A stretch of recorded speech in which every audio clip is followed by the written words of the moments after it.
Bagaimana kabar anak-anak kami? Semoga dalam keadaan sehat dan tentu tetap masih semangat untuk mengikuti pembelajaran jarak jauh ini. Mari anak-anakku sekalian, kita tetap sama-sama berdoa. Semoga COVID-19 ini segera berlalu. Kita dapat berinteraksi di ruang kelas kita ya di sekolah. Nah baik anak-anakku sekalian, kali ini saya akan coba menjelaskan materi sejarah kelas 11 SMA kelompok peminatan. Nah, adapun topik kita kali ini yaitu kerajaan maritim bercorak Hindu-Buddha yang ada di Nusantara kita. Baik, sekarang mari simak terlebih dahulu apa saja konsep materi kita dan apa tujuan pembelajaran kita kali ini. Silakan disimak.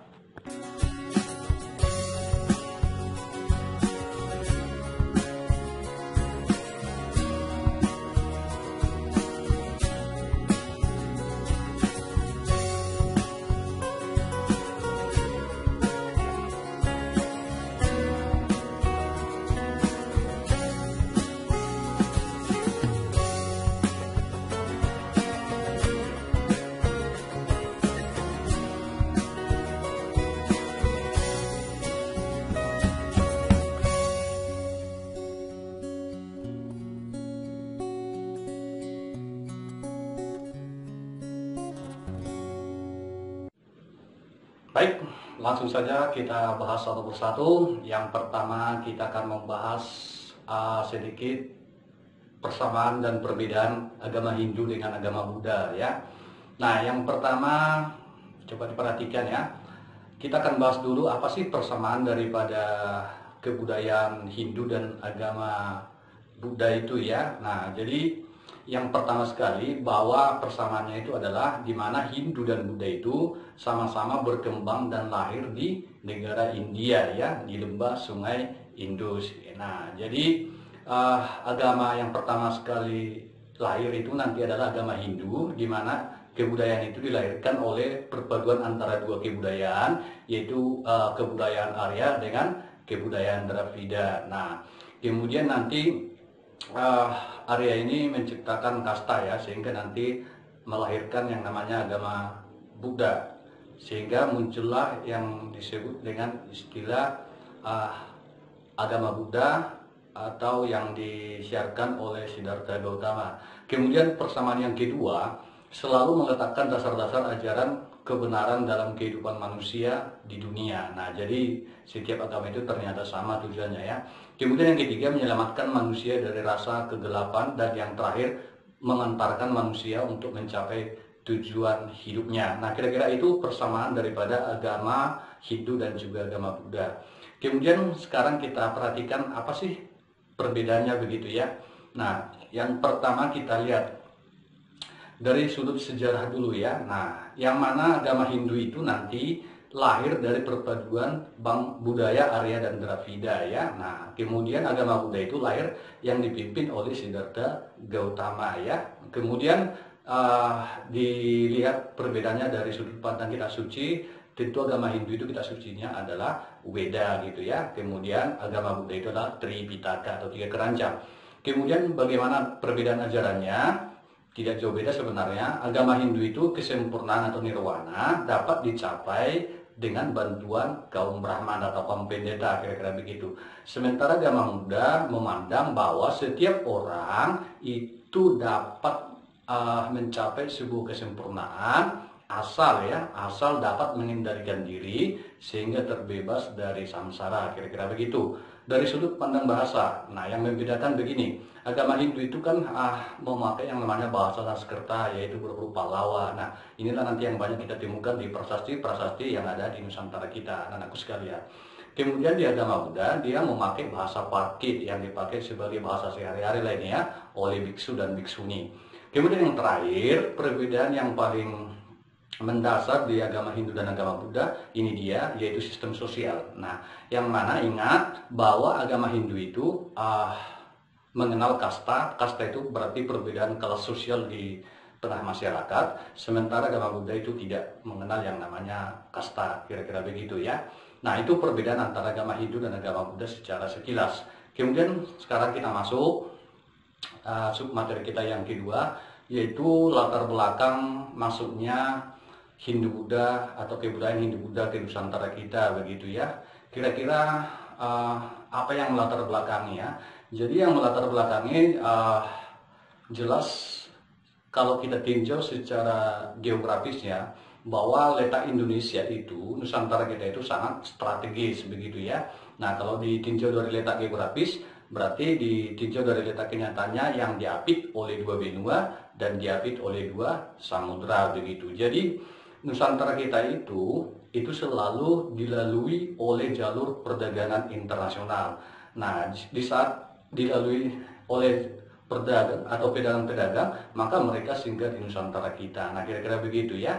Nah, di sini bisa kalian lihat rute pelayaran perdagangan laut atau maritim ya. Nah, disebut tadi maritim karena perdagangan ini masih menggunakan transportasi laut ya. Nah ini bisa kalian perhatikan, nanti ini ada dibagi dua. Yang warna kuning itu adalah jalur darat, kemudian yang satu lagi jalur laut, kira-kira begitu ya. Jadi yang melatar belakangnya adalah bahwa wilayah itu sangat strategis ya. Kita tepat di persilangan perdagangan internasional begitu ya. Nah itu merupakan salah satu kebanggaan kita ya. Nah kita lanjut, kita masuk teori ya. Nah siapa sih yang membawa agama ataupun kebudayaan Hindu-Buddha itu ke Nusantara kan kita gitu pertanyaannya kan. Nah, jadi ada beberapa teori di sini yang akan kita bahas ya. Yang pertama nanti ada teori Brahmana ya. Kemudian ada teori Ksatria, ada teori Waisa, ada teori Sudra, dan yang terakhir adalah teori arus balik ya. Nah ini maaf, ini teori arus balik ini anak ya. Nah mohon maaf salah teknis ya. Oke kita lanjut.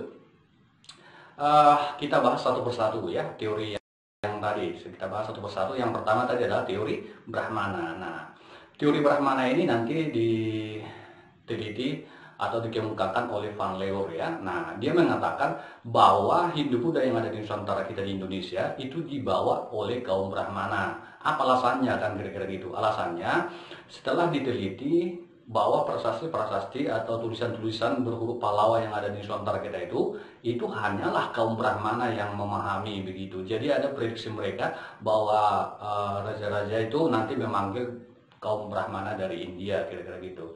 Nah kemudian yang kedua tadi adalah teori Ksatria. Nah, teori Ksatria ini dikemukakan oleh Sesebot.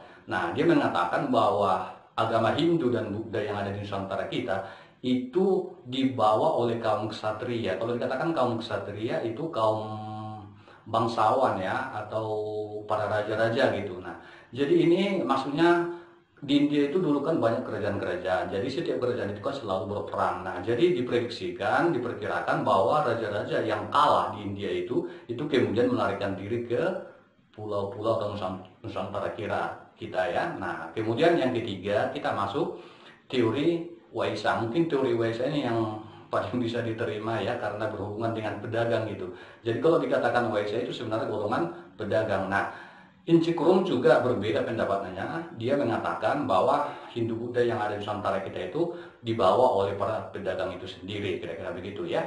Nah, kemudian yang keempat, Sudra. Nah, Sudra ini nanti dikemukakan oleh Van Faber. Dia mengatakan bahwa Hindu-Buddha yang ada di Nusantara itu dibawa oleh kaum paling bawah. Kalau dikatakan kaum paling bawah ini sebenarnya kalau di kasta itu kan ada tingkatannya ya. Nah, Brahmana, Ksatria, Waisa, Sudra. Ya, nah jadi Sudra ini bisa kita anggap sebagai pemulung bisa ya, paling bawah lah ya, Buddha juga ya. Nah kira-kira begitu. Jadi mereka merasa terhina di wilayahnya sehingga mereka ingin memperbaiki kehidupan mereka lah ya. Dan lalu mereka mencari sebuah pulau sehingga mereka nyampe Nusantara kita. Itu menurut Van Faber teorinya begitu ya.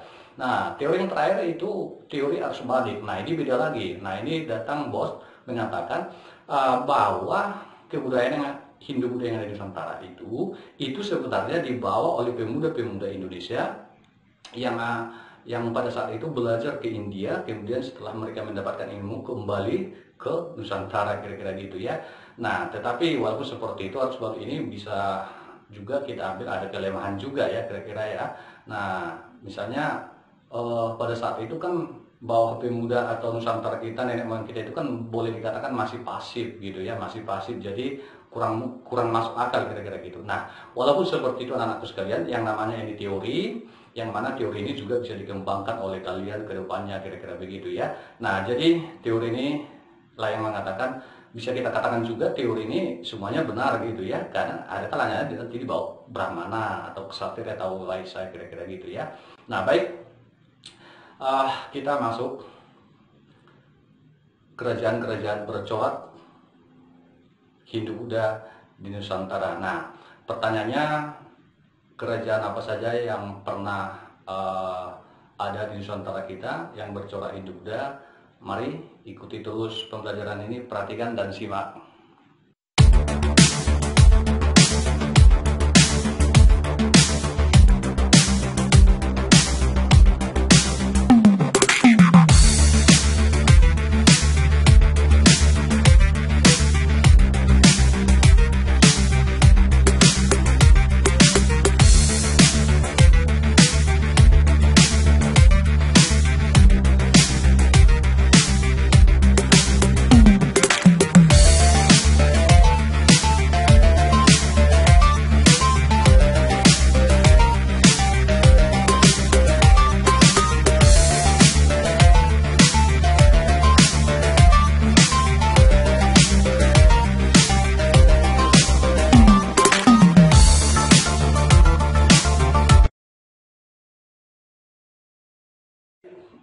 Itu saja beberapa kerajaan ya bercorak Hindu-Buddha yang ada di Nusantara kita. Namun materi ini saya sudahi dulu sampai di sini. Nanti kerajaan-kerajaan satu persatu itu akan kita bahas, bagaimana kehidupan politik daripada setiap kerajaan, kehidupan politik, ekonomi, sosial, budaya. Nah, itu akan kita bahas di pertemuan berikutnya. Jadi sampai ketemulah di pertemuan berikutnya, kita akan membahasnya itu. Nah, apa yang saya sampaikan kali ini dapat saya simpulkan. Yang pertama, kami paham betapa perbedaan antara secara